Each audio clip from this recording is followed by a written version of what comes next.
us about the conversation that you had with Jesus. This was very personal, but you've written about it, so I can say it.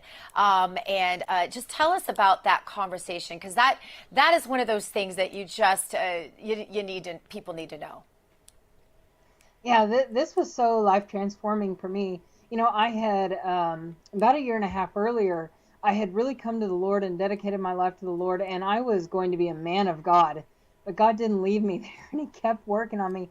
And it wasn't, He wasn't pounding me over the head and condemning me, but there was this draw to trust Him and to find out what He had for me that I couldn't yet understand.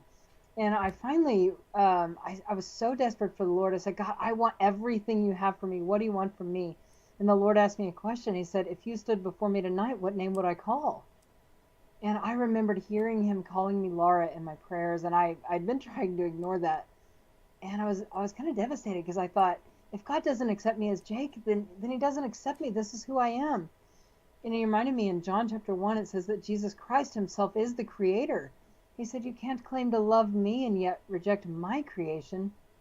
And I thought I was being condemned because I was just not going to go back to being female. It wasn't an option. It was like, God, you can have everything of me, but I've transitioned to this person and there's no going back. But in the most loving voice I've ever heard in all my life, he whispered to me and he said, let me tell you who you are. And I didn't in that it's funny, in the years since, people have often asked me, what did God say about who you are? And he didn't answer in that moment.